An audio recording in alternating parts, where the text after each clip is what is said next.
This is One Sentence News, a daily podcast featuring 3 news stories with a sentence-long summary and 1 sentence of context apiece. I'm Colin Wright.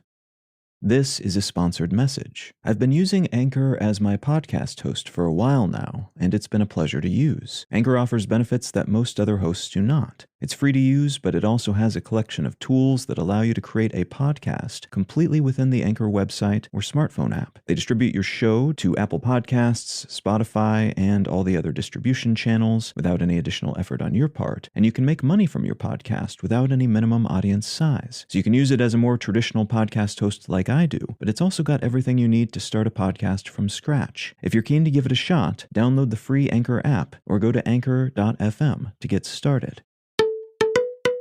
It's Tuesday, October 11th, 2022.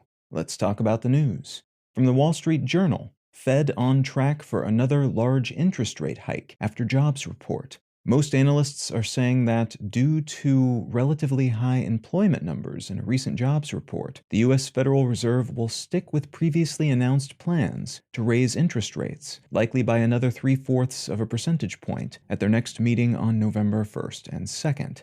It was uncertain as to whether the Fed would move forward as planned, as a recent jobs report could have shown a solid drop in new employment numbers, which would have suggested that their efforts up till this point were chilling the economy, as desired, their intention being to slow inflation rates as a consequence. But the September employment report was pretty strong, so it's now all but certain the Fed will proceed with what's become their usual interest rate hike, which will continue to impact individuals' and businesses' ability to afford debt across the country, and will likely force other government agencies around the world to do the same, lest their currencies fall too far behind the dollar on the exchange market, worsening their local inflation levels as a consequence.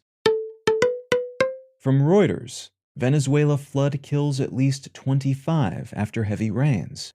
A downpour in central Venezuela over the weekend brought a month's worth of rain to the area in just 8 hours, caused widespread flooding and mudslides, and left at least 25 people dead and 52 missing as of Monday. These floods have washed away some of the local community's drinking water infrastructure and filled a town of about 75,000 people with mud, boulders, and uprooted trees. The government has designated the region a disaster zone and declared 3 days of mourning, and rescue workers have said they expect the death count to increase over the next few days.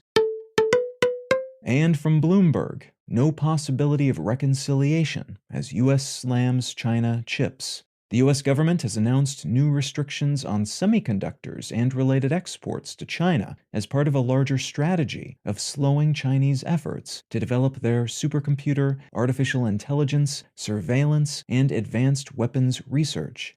The U.S. Commerce Department also added 31 new China-based and China-linked organizations to a blacklist that will dramatically reduce their ability to buy technology on the global market. Because of how these new restrictions are written, it's possible these limitations could eventually span far beyond semiconductors into everything from smartphones to aerospace technologies.